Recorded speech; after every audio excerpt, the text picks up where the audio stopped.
এই রিজেক্টগুলো আমি মনে করি রিজেক্টগুলো পারলে 3 মাস পারলে এইগুলা ধরেন যে 3 মাস পারলে এই যে হাড্ডি দেখা যাচ্ছে 3 মাস পারলে এগুলো হাড্ডি ভরে যাবে, এই পেটের ড্যাপটা যে ড্যাপটা উঠে যাবে, ড্যাপটা উঠে গেলে এই দাম গরুটার দাম আছে ধরেন 70,000 টাকা, এটা আমি কিনছি 42,000 টাকা দা। অবস্থান করছি ময়মনসিংহ জেলার ভালুকা উপজেলার পাড়াগাঁও গ্রামে। এখানে একজন প্রান্তিক খামারি রিজেক্ট গরু লালন পালন করেন। কিভাবে উনি রিজেক্ট গরু লালন পালন করেন, এখানে রোগ জীবাণু হলে কোন ধরনের ভ্যাকসিন ব্যবহার করা হয়, এইসব বিষয় নিয়ে বিস্তারিত তথ্য থাকছে। আশা করি পুরো ভিডিও জুড়ে সাথেই থাকবেন। বড় ভাই ভালো আছেন? জি আলহামদুলিল্লাহ ভালো, আপনি ভালো আছেন? জি ভালো আছি। আপনার নাম? আমার নাম বাদল মিয়া। আপনি গরু লালন পালন করেন কত বছর যাবত? আমি গরু দেখাশোনা করতেছি নিজে 1 বছর যাবত। এর আগে কি করছেন? এর আগে আমি চাকরি করছি আর আব্বা গরু দেখাশোনা করছে, এখন আব্বা নাই এই জন্য আমার নিজেই দেখাশোনা করতে হয়, চাকরি বাদ দিছি। তার মানে এখন সংসার দায়িত্ব আপনার কাছে? হ্যাঁ পুরা সংসার দায়িত্ব আমার। সংসার আমি গরু পালি, সংসার চালাই, আর কিছু ক্ষেত আছে কৃষি ক্ষেত, ধান ক্ষেত, ওগুলা করি, সময় কাটাই, চলার খরচটা বের হয়ে আসে এই গরুর মাধ্যমে। আপনি কোন ধরনের গরু লালন পালন করেন? গরু আমি আমার ক্যাশ কম তো, তাই যে রিজেট বাঙ্গা গরু গাই, এই গাইটা আমি কিনছি 60,000 টাকা, একটা বাছুর আছে কিনছি আমি, ধরেন যে আর 3 মাস পালবো, বাছুরে রেখা গাইটা বিক্রি করে দেবো 50-60 হাজার টাকা, বাছুরটা আমার লাভে থাকবে। বাছুর কোনটা? বাছুর এই যে এটা একটা করস, শাহিওয়ালের করস বাছুর, বাছুরটা জাত ভালো, গাইটা ছিল দেশি, বাছুরটা আমি ভাবতেছি রেখা দিব, গাইটা বিক্রি করে দিব। আপনি মূলত রিজেক্ট গরু লালন পালন করেন কারণ কি?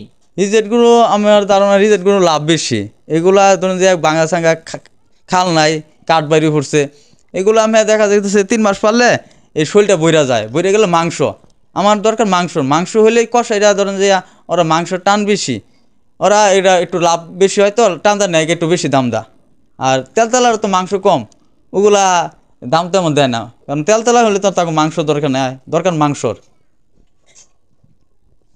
আপনার এখানে যে গরুগুলো দেখতে পাচ্ছি এগুলো কি সব দেশি? হ্যাঁ এগুলো সব দেশি, আরও 2টা ছিল, ঈদের মধ্যে 2টা বিক্রি করে দিছি। সামনে কি আরো গরু লালন পালন করার চিন্তা ভাবনা আছে বেশি করে? হ্যাঁ সামনে আমি চিন্তা করছি, যেহেতু আমার এখন এই 5-6টা গরু আছে, আমি সামনে 15টা গরু সেট করব। অলরেডি এই যে ঘরের সাথে ঘর আছে, এই ঘরটা আমি ভাঙ্গা এখানে সেট করে দিব, আর ওই সাইডে মারি তুলছি, এখানে আমি গাভীর জন্য কিছু গরু সেট করব। গরু 15-20টা গরু হলে ধরেন যে আমি এখানে সময়টা ঠিক মতন কাটাতে পারবো। এখন তো 5টা গরু, ধরেন যে আমার সময়টা ঠিক মতন কাটাতে পারি না, এই 5টা গরু দেখা আমার সময় থাকে, তখন আমার বাজারে যে আড্ডা দিতে হয়, যখন 15-20টা গরু থাকবে, আমার ঘাসের ক্ষেত করতেছি, ক্ষেত থাকবে, তখন আমার খরচটা কমে আসবে, এই কাইটা দিন লাগবে, একটু সময় ডাউন যাবে, আমি সারাদিন ব্যস্ততার সময় কাটাতে পারবো। এখন তো সারাদিন ব্যস্ততার সময় কাটাতে পারি না, 5টা গরুর মধ্যে সময় সম্পূর্ণ লাগে না আমার সারাদিন। এখন আমার 5টা গরুতে আমার দেখা গেছে সারাদিনে 2 থেকে 3 ঘন্টা কাজ করলে আমার সম্পূর্ণ কাজ শেষ হয়ে যায়, আর 15-20টা গরু যখন হয়ে যাবে তখন গেছে আমার মোটামুটি সারাদিনের মধ্যে প্রায় 1 দুপুর এখানে আমি সময় কাটাতে পারবো, বাজারে আড্ডা দেওয়ার সময় থাকবে না। কোন ধরনের গরু লালন পালন করলে একজন প্রান্তিক খামারি তাড়াতাড়ি লাভবান হতে পারবে? এই রিজেটগুলো আমি মনে করি রিজেটগুলো পারলে 3 মাস পারলে এগুলা ধরেন যে 3 মাস পারলে এই যে হাড্ডি দেখা যাচ্ছে 3 মাস পারলে এগুলো হাড্ডি ভরে যাবে, এই পেটের ড্যাপটা যে ড্যাপটা উঠে যাবে, ড্যাপটা উঠে গেলে এই দাম গরুটার দাম আছে ধরেন 70,000 টাকা, এটা আমি কিনছি 42,000 টাকা দা। 3 মাস কতদিন হলো? এটা আমি 15 দিন হয়েছে, 15 দিনে ধরেন আরও ড্যাপ ছিল, এখন কিন্তু এই 15 দিনে মোটামুটি ড্যাপ আমি তুলে ফেলাইছি, ড্যাপ তুলে ফেলাইছি। আর এই যে গরুটাও কিন্তু একবারে পেটটা খাবার আগে ছিল, একদম কাবরি বডি, এটা মানে রিজেক্ট হয়ে গেছিলো হরাই, এটা আমি আনি এই যে পেটটা কিছুটা তুলছি, এটা জন্য আমি পেটটা ভরে গেলে গরুটা চাহিদা থাকবে, আগা গরু খুব লম্বা, দেখতে শুনতে ভালো, খালি পেটটা ঢুকে পড়ছে, পেটটা উইটা যাবে, মাংসটাও ধরে যাবে, এখানে মাংসটা ধরে গেলে ধরুন এই গরুটা আমি 70,000 টাকা ইজিভাবে বলবে, আমার 42,000 টাকা কিনা এটা, আর এটা আমার 36,000 টাকা কিনা। এগুলো দেশি, আমি দেশি গরু লালন পালন করি কারণ আমার ক্যাশ কম তো, এই হইতে গরু কিনলে একটু ক্যাশ বেশি লাগে, কারণ আমার ছোটো খামার, ক্যাশ কম, আস্তে ধীরে বড় করবো। আপনি গরুরে কোন ধরনের খাবার খাওয়ান?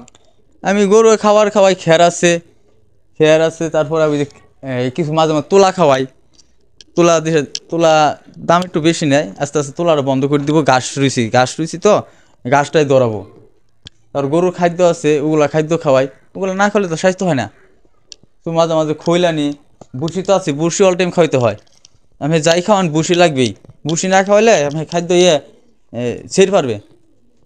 আপনি যেহেতু রিজেক্ট গরু লালন পালন করেন, তো একটা রিজেক্ট গরুরে কিভাবে পালন করলে গরুটা ভালো মোটা তাজা হবে? ধরেন যে এই গরুটা রিজেক্ট, হুম।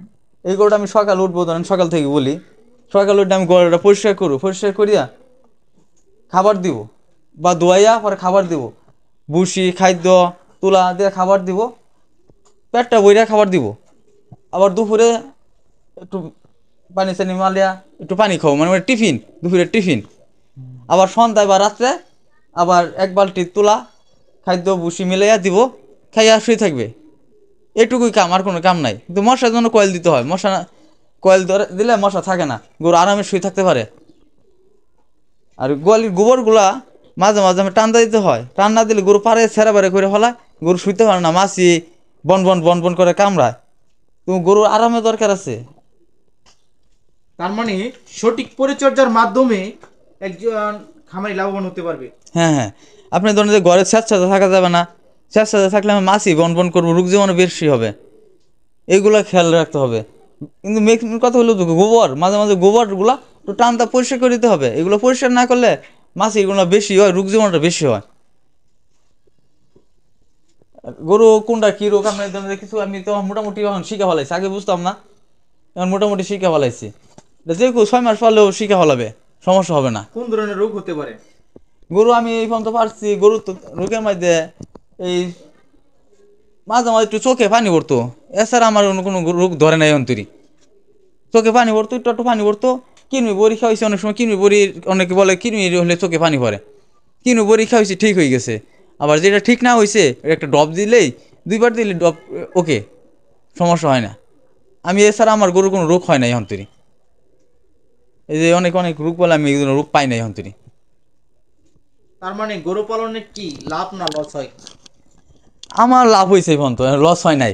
অনেকে বলে লস হয়েছে, কিন্তু আমি এই পর্যন্ত মতন যে যে আর 2টা বিক্রি করছি, এর আগে মনে হয় যে আমার, আমি তো 6 মাস ধরে ফালতাছি নিজে সম্পূর্ণ। আগে আব্বা দেখতো 6 মাসের ধরেন যে আমি 2 বিক্রি করে দিছি, 2 বিক্রি ধরেন যে 15-20টা গরু বিক্রি, হ্যাঁ 2 বিক্রি ধরেন 15টা গরু বিক্রি করছি। 15টা গরু ধরেন যে আমার যদি নাও থাকছে, প্রতি গরু 6-7 হাজার টাকা করে থাকছে, খরচ বাদ দিয়া, ক্যাশ রেখে খরচ বাদ দা আমার 6-7 হাজার টাকার লাভ হয়েছে।